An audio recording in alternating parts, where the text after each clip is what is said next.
Welcome back to Out of Possession, guys, and today we're deep diving into one of the most informed teams in Europe at the moment. I'm talking about Bayern Munich. They've got Kane, they've got Elise, all these fantastic players, but most of all, they've got a fantastic manager. It's the man behind me, Vincent Kompany, and we're going to be talking about all the narratives surrounding it, and who better to talk about Bayern Munich with than a Bayern Munich fan? It's the Micah Richards of TikTok. He's burst onto the scene recently with the football content. It's Anthony. How are you doing, mate? Yeah, I'm good. Very excited to talk about Kompany. Obviously got a bit of a special Bayern Munich, Manchester City link going on here between us. Hopefully that's where it stays. Hopefully he stays as a player, doesn't ever join you as a manager. Very excited to talk about him, Bayern in general.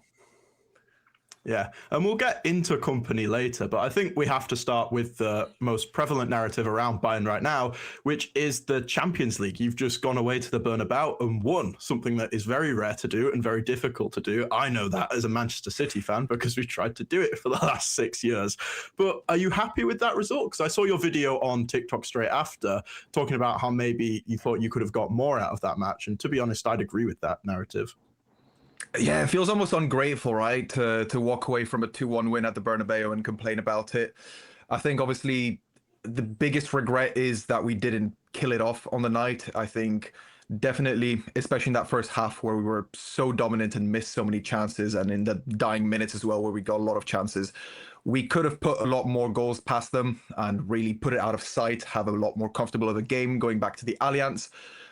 That being said, I think putting ourselves in a position to be disappointed with a 2-1 win is pretty phenomenal in the first place. So I think how Kompany set us up, how certain individual players played, very, very happy with. The game itself and how we allowed Madrid back into it and the chances we missed is something I'm not fully pleased with. Yeah, I think rationally, obviously a 2-1 win away against Real Madrid is a great result. But given the game state and how it went, it does feel a bit disappointing, especially because after the 60th minute, I think you saw what Madrid can do, right? They were generating chance after chance after chance, and they're always going to have that threat, especially with Jude Bellingham probably playing in the second leg. I thought he had a massive impact in exploiting that 3-2-3 rest defense you play with the danger zones out wide, and he was really threatening that wide channel on the right that we hadn't seen before. Do you think there's a possibility of a remontada in the second leg? Obviously you'd hope not, right? But I think the possibility is always there. I think the biggest issue with Madrid is compared to another team who might be slightly better than them, I'm less worried about how the game would go 99 times out of 100, but with Madrid it almost always feels like it's that one time out of 100 that happens. So I think very feasibly many times we could go to the Allianz and just very calmly put the game away, 1-0 win at home, no real issues. But the issue is the moment you start slipping and the moment you start allowing this chaos and those moments, that's exactly what Real Madrid thrive off of, which is sort of the biggest concern. I think it's anyone's big concern when they play against Real Madrid, especially in the Champions League. There are just moments you can't really explain, and it happens with them much more than anyone else. So I wouldn't say it's very comfortable, and it's also why I'm not that happy with just a 1-goal lead, because they're going to come in and attack, and I think the moment anything slips up on our end, they could really capitalize and hurt us. And that's kind of that first as well to a certain extent, because you guys were in that game for the first 60 minutes. I did an analysis video on the YouTube channel, which you haven't watched yet. Definitely go and watch it now. Or maybe not now, actually. Watch the rest of this and then go and watch it, because it is quite good, and hopefully this will be very good as well. But I think the thing you definitely noticed when watching the game back is I think Real Madrid were maybe more in it than it felt like watching it, because you guys had territory, which everyone has against Real Madrid, right? You had them pinned in, and the rest defense was really good. The counter press was really good. You were consistently winning the ball back.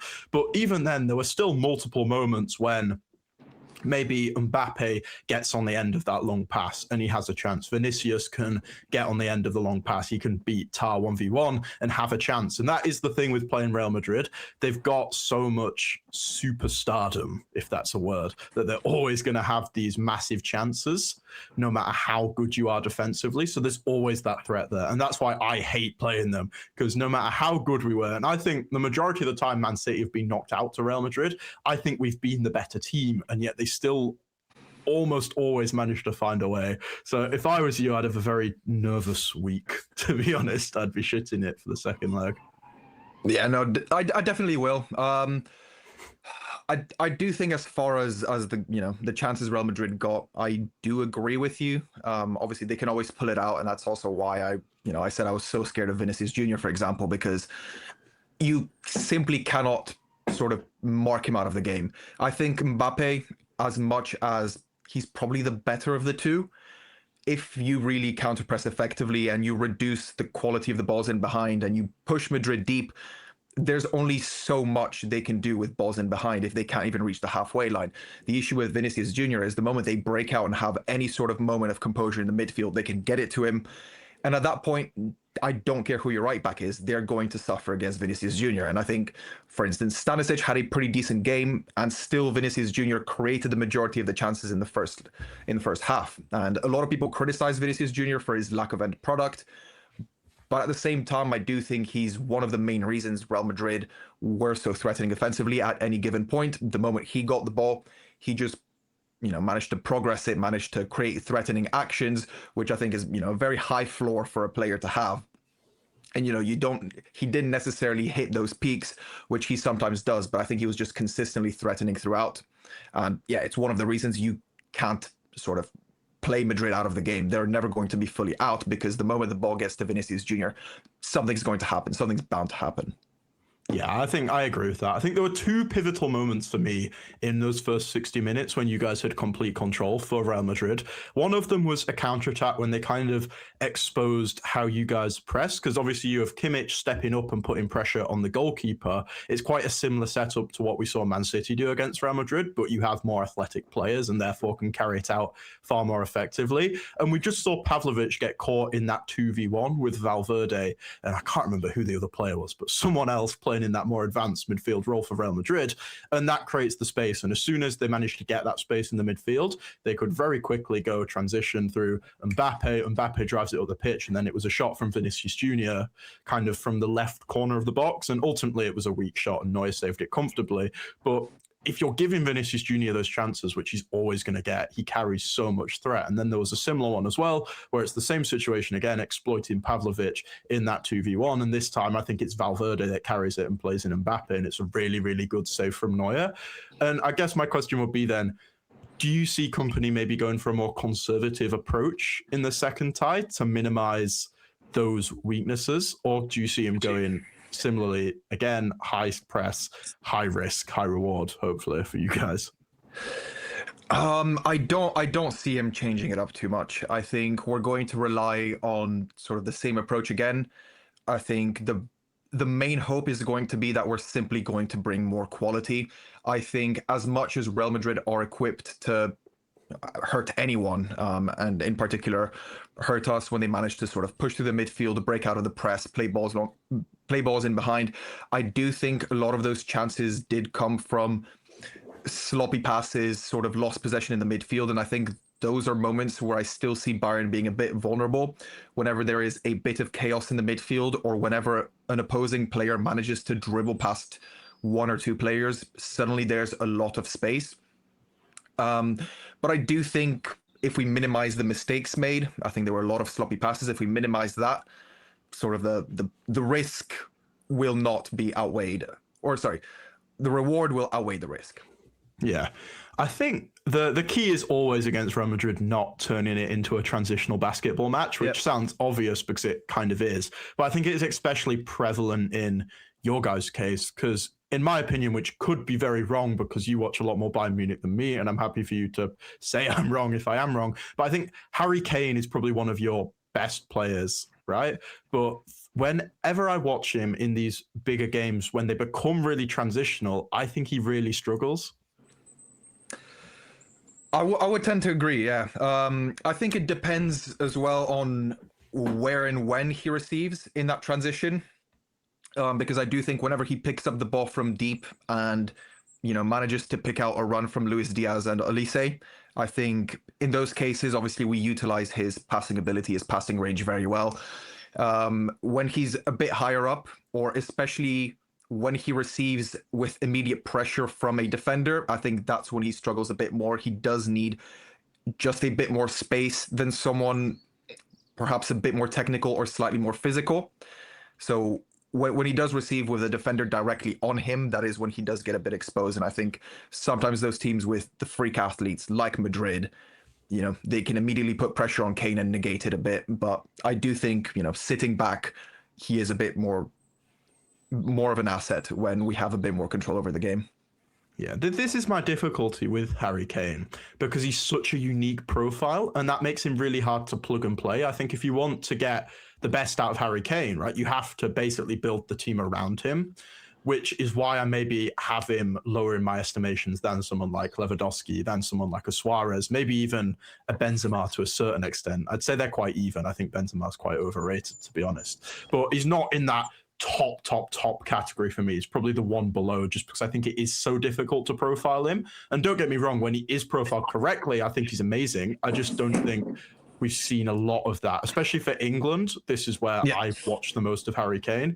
He's always really underwhelming. Even if he is scoring, I find he's not having that big impact in the game because we don't know how to profile him, and you can't have this guy dropping deep without lots of runners in behind. And I just find that's difficult. I'd rather have a striker who you can plug and play. And maybe that's slightly harsh on Kane because if you can platform him effectively, he's amazing.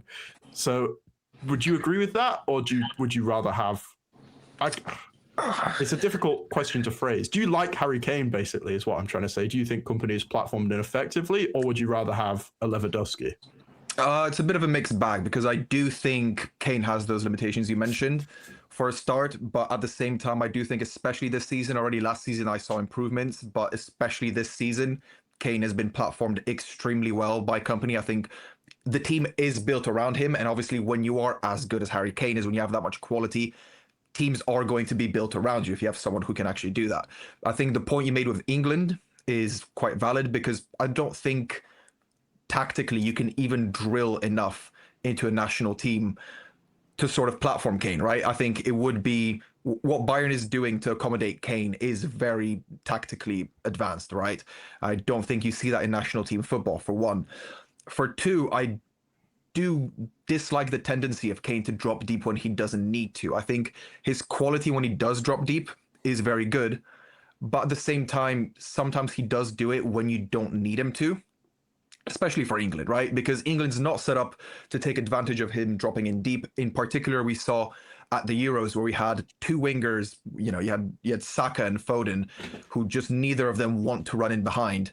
And essentially you'd have just Kane deep and then two ball-to-feet wingers on the wings, which was pretty useless. At the same time, for England, I think Kane as a plug-and-play being wedged into a striker role is still miles better than any other striker.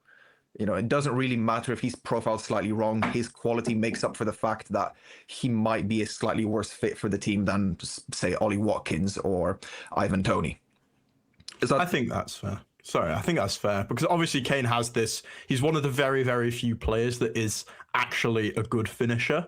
Like lots of people talk about Erling Haaland being this amazing finisher, but statistically he's not. He's just slightly above average. What makes Haaland so unbelievable is the fact that his movement is next level and he can just get double the amount of chances of everyone else in the game. Like people will call him a tapping merchant, but that's what makes him so good because he gets double the opportunities to be able to have a tap in than any other striker would. And I think obviously Kane's movement is amazing too, but what brings him up in anyone's estimations is the fact that he is clinical. He is outperforming XG consistently, which is very, very, very rare.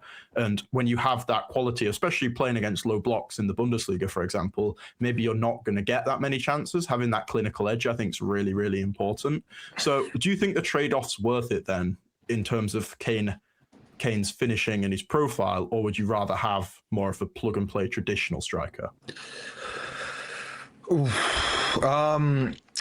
I am always very biased towards just a kind of standard poacher type striker. So I do think as much as Kane probably on form and quality wise is better than Haaland at the moment, I think the fact that Haaland is a bit more compatible to how a top team wants their striker to play does close the gap.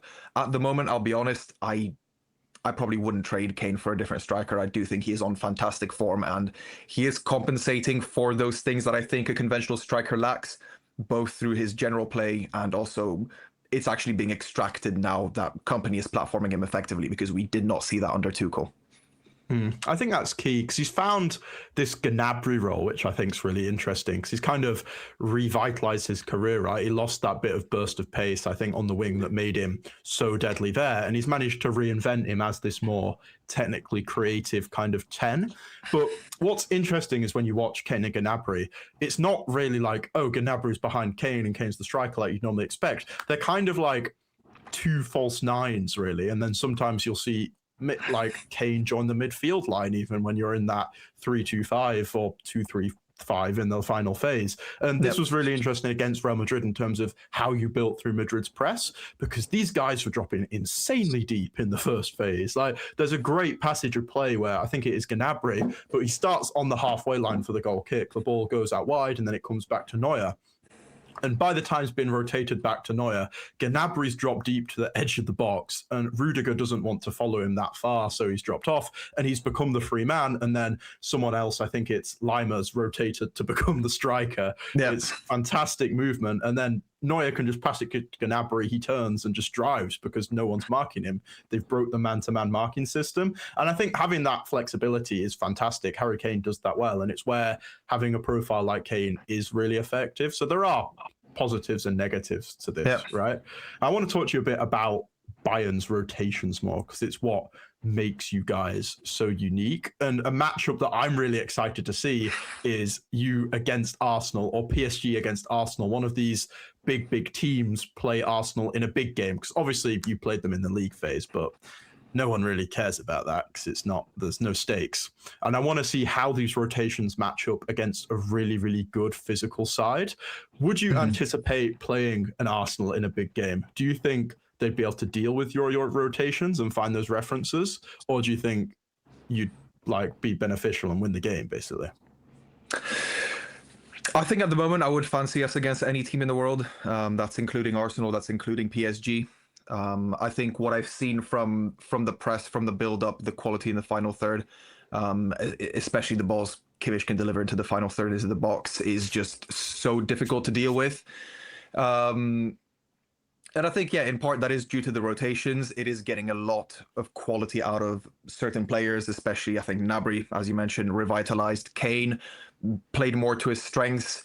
I think those Lima runs in behind are often very effective as well. I think it induces a bit of chaos where instead of long balls being hit just directly on top of Kane's head, where he does struggle sometimes, they're being played into a space which either Elise or Diaz or Lima are actively running at, which is often a lot more difficult for defenders to stop.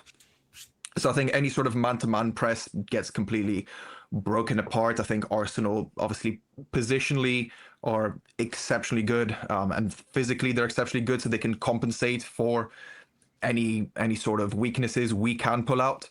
But I would still fancy us against Arsenal and PSG as well.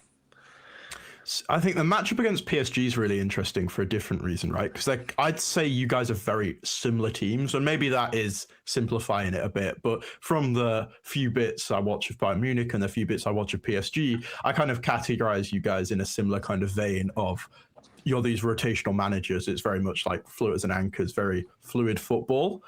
And the reason I wouldn't back you against Arsenal, and I disagree with that, is because I don't think man for man Bayern are a top 2 team in the world in terms of quality. I think you're so good because Vincent Kompany is an outstanding coach and he's coached this team fantastically. And I think if Arsenal can exploit that like they did in the league phase, if they get your references right out of possession and can go man for man effectively, I think they're better in those man for man battles. And this is something Kompany does a lot in the Bundesliga, right? He kind of just goes, we're going to go man for man for you in possession and out of possession, and we're better than you because we have better players, so we'll win the game. And I think it's almost a similar ideology with Arsenal. I think they have better players, especially in defense and attack, and therefore I think they win the game. I do think the league phase game has sort of misrepresented the matchup for a lot of people, because I think as much as Arsenal played very well, it was a really poor display from us. And I think we did not adapt enough to having lost certain players which do anchor our sort of performance in possession. And I think in particular, the two to mention would be Luis Diaz and Jamal Musiala. So I think Luis Diaz just sort of generally fits in with the system very well. We need someone combative up there. I don't think Elise, as good as he is, has that edge of aggressiveness that Luis Diaz does. Kane definitely doesn't. I think Luis Diaz, in terms of duels, in terms of attacking the player who has the ball, in terms of receiving the ball, taking on contact and actually keeping it, is a lot better. And that's sort of what we were missing during the game. We played it up, and then whoever received the ball at the top would just lose it very quickly. Kane got dominated by Saliba. Elise was relatively ineffective. But I think with Luis Diaz, first of all, that game looks different just in terms of how he fits generally into the system.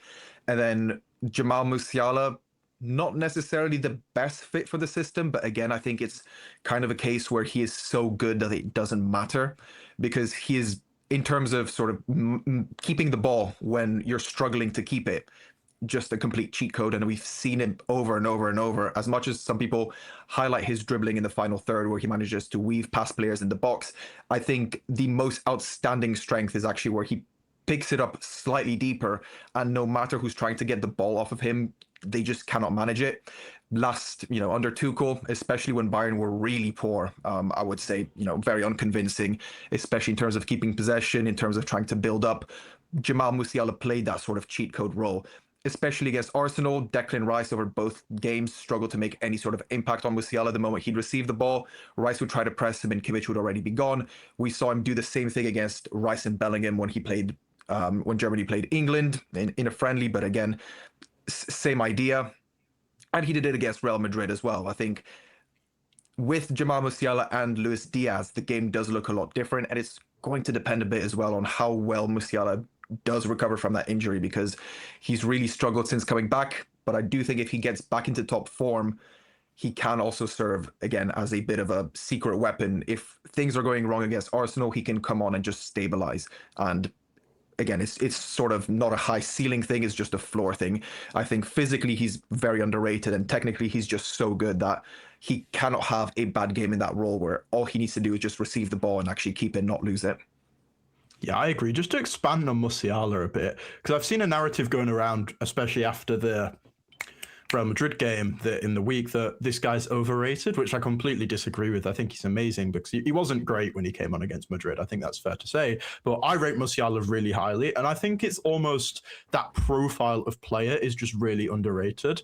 It's kind of that cheat code 8 in the press, right? That's more of a creative 10. But what are they? Phil Foden's very similar. At the start of the season, he was amazing in that role, dropping really deep and playing you out the press. Bernardo Silva's someone else who kind of does a similar thing. I love these guys. It's my favorite profile of player, because I think that they're very coach's player, because maybe you're not doing the amazing flashy thing, which I think Musiala actually does as well, but they're just so effective, they're so efficient, and having that guy who's insanely press resistant, insanely intelligent, who's going to get you out the press, I think is so important. Florian Wirtz is arguably another one at Liverpool who does that, and I think these types of players are consistently stated as they're not overrated, they're underrated. Sorry, I always get confused between those two for some reason.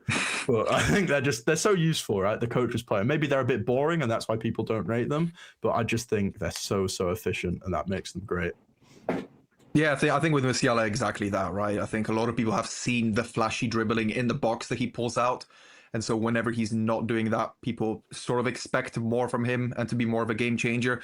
And to be honest, I do agree. I think to some extent, you would have expected to see Musiala develop a bit more in terms of his final third decision making, in terms of his final third incisiveness, develop a bit more of a killer instinct. But at the same time, I think people always struggle to rate players well when they don't develop as much as they were expected to. So even though Musiala didn't develop and become one of the very best players in the world, he's just a tier below that, and people don't appreciate that enough. Yeah, I think Saka's another example, especially this season, of a player who's underrated because their maybe output in the final third isn't crazy and they're seen as an attacking player. Because I think what Saka does in the first two phases is so valuable in terms of allowing Arsenal to build up the pitch. Yet almost like that doesn't count for anything because his final third play has maybe not been amazing. And I think it's an art of football that should be appreciated more, because it's considered boring and not important, but it's very important. And I think it's quite interesting. So yeah, I think whenever you watch your team when you think of a typical bad performance by your team, you just kind of, you always think of, the defender passes it to an attacker or a midfielder and they just lose the ball and they can't do anything with it. And, with Musiala, with Saka, you're almost insulated from that because they have the ability, Musiala, both of them, I think, on a technical and physical level are very good. I think Saka's a level above physically, Musiala's a level above technically, where they just sort of reach a floor where no matter how bad the team or they are performing, they sort of give you a minimum level of performance and ball retention, which it is so valuable. It helps your team never be fully out the game, never fully overwhelmed. I think people really underrate Saka's ability to do that. And again, Arsenal fans should expect him to produce more in the final third, as he's done in past seasons.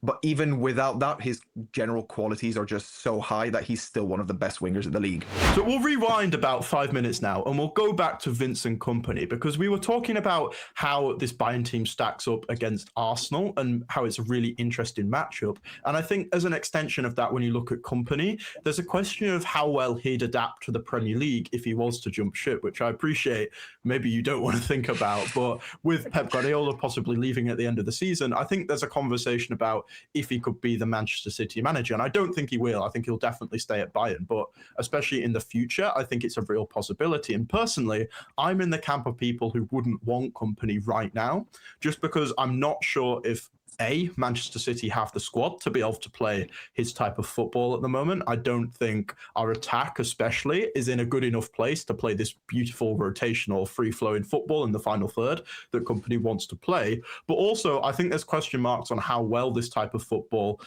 fits in with the current tactical landscape of the Premier League. The Premier League is very physical. It's very, very transitional. And I think playing with such a high risk with maybe a squad that can't accommodate to that risk as well as Bayern Munich, or mitigate the risk, I should say, as well as Bayern Munich, could just lead to badness and bad results. Would you agree with that? Or do you think he'd transition quite well?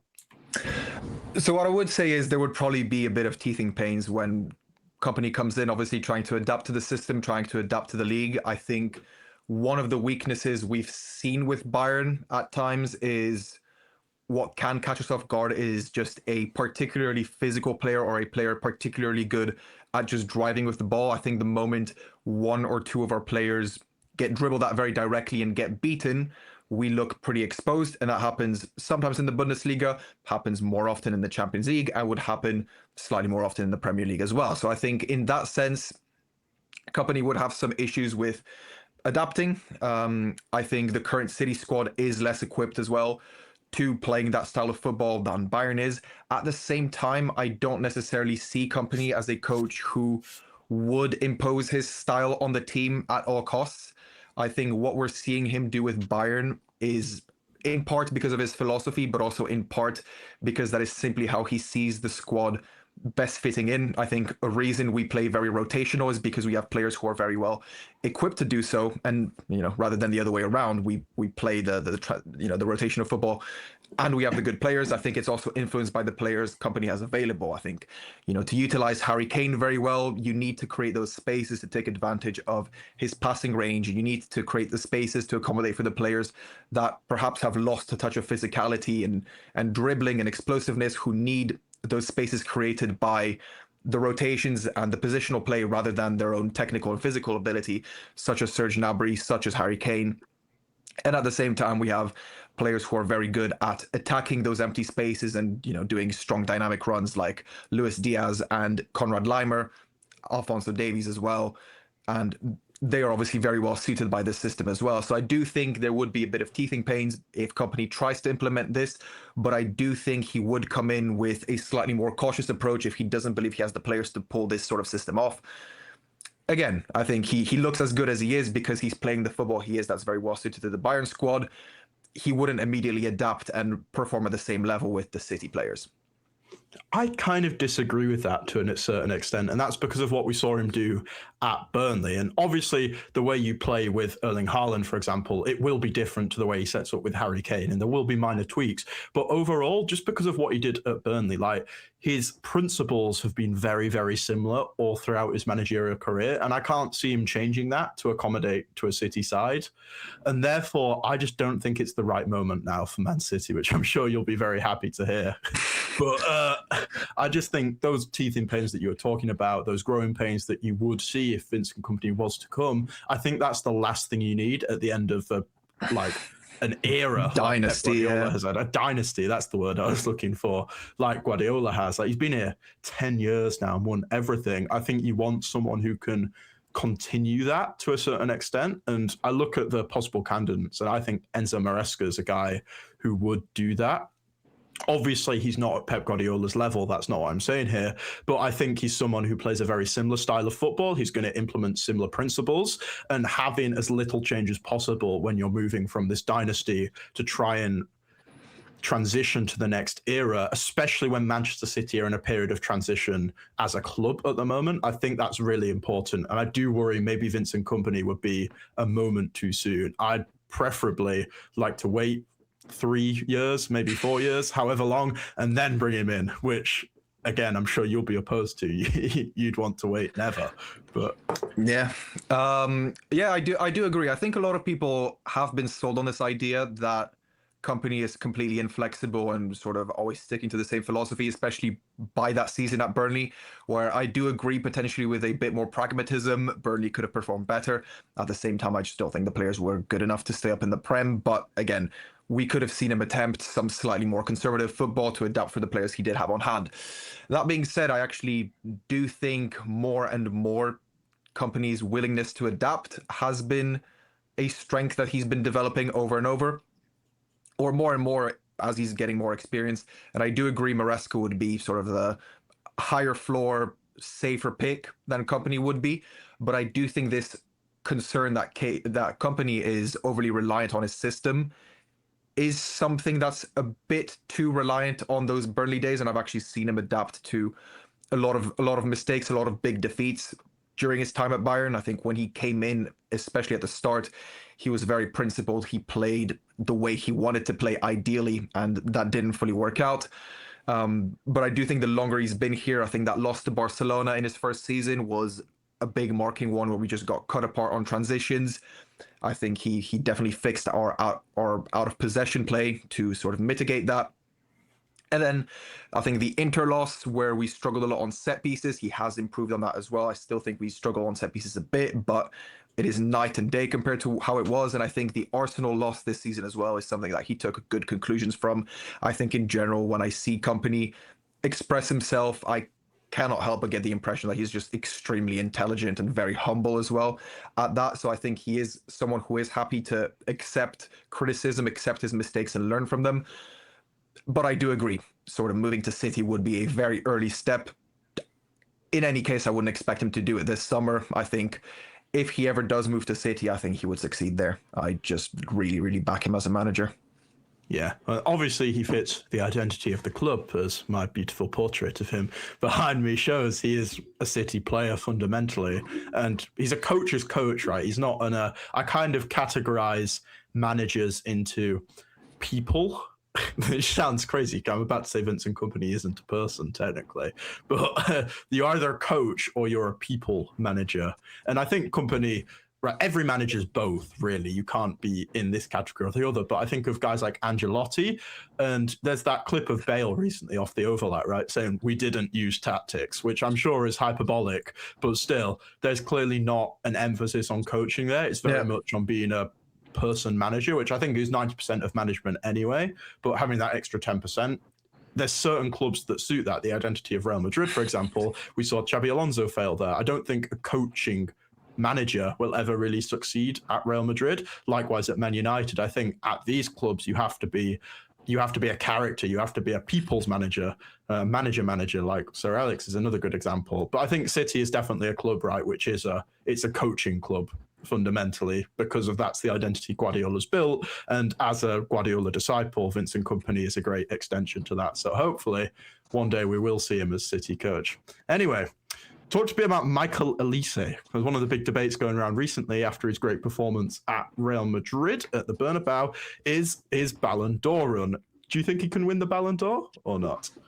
He can 100% win the Ballon d'Or, and that's potentially a bit more of a testament to the state of the Ballon d'Or rather than Olise's quality, because as much as I do think he is comfortably a top 10 player in the world, one of the best.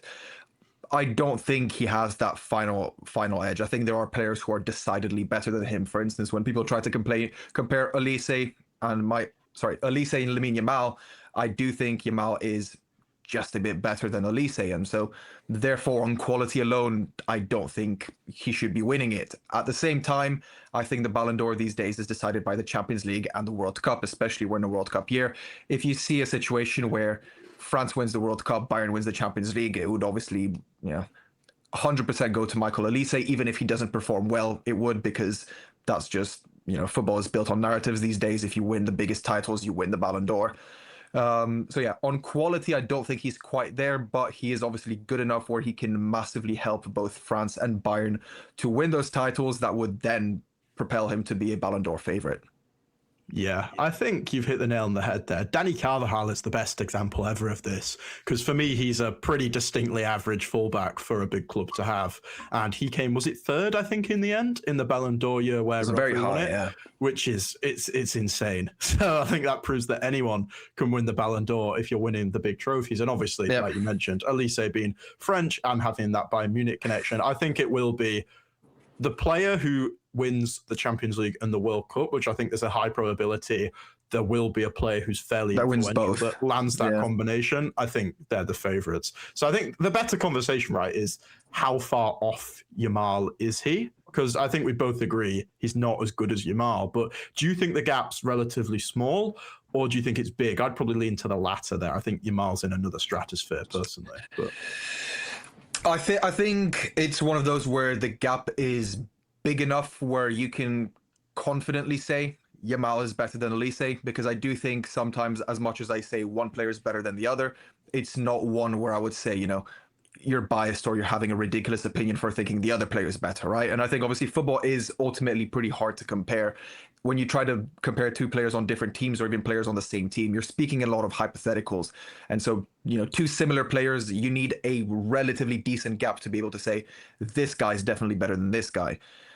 And I think that gap is big enough between Elise and Yamal, which I do think is a reasonably big gap. At the same time, I think Elise at the moment for right wingers is definitely the second best. I think there is that same gap between him and the next best, who might be, Bukayo Saka or Semenyo or whoever you want to call the third best right winger in the world.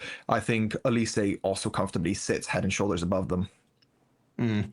We forgot to mention there as well that Savinho is obviously number one. So I'd bump Elise down a bit. Yamal, get out the way. Savinho, he's just got injured. That's why his output's low. But no, I think Yamal is just, I think he's freakish, man. Like, especially, I don't know if you watched the Barcelona game last night, but they lost the game 2-0. They had 10 men for the majority of it, and yet still Yamal was just unbelievable. Like, it's kind of Messi-like. I think that's the only way to describe it, in his dribbling.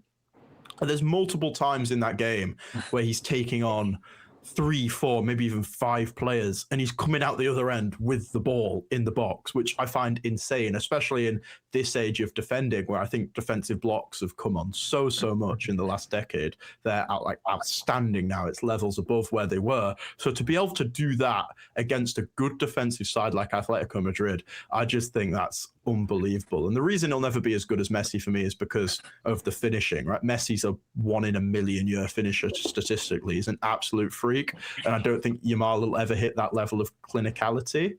But in terms of the dribbling, I don't think he's a million miles away, which sounds crazy because it probably is. But I think the biggest gap between Messi and Yamal might actually be the physical aspect of it. I think Messi just purely in terms of, the low center of gravity, how hard he is to knock off the ball, is that creates a big gap between him and Yamal, and it's potentially why he manages to get that final action off more often than Yamal does, because he's, despite being dribbled, despite being pushed over by many players, he doesn't lose balance. You see those Yamal dribbles and he gets past 4 or 5 players, but eventually he does get, shoved, caught, whatever, not enough for a foul, but enough to destabilize him.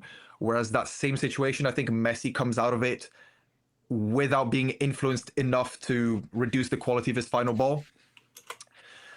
And yeah, I think the finishing point as well. I think players who are very good at shooting outside the box will always tend to have slightly overinflated XG over performance. I think you saw it with Heung-min Son as well. You saw it with Harry Kane. Obviously, they're all phenomenal finishers, but I do think the gap between a player who is very positionally aware and manages to get a lot of tap-ins. You look at those tap-ins; they can't exceed the average player that much on conversion of tap-ins, but from outside the box, a player like Messi, like Son, like Kane, who are just so much better than the average player, are going to rack up that XG over performance.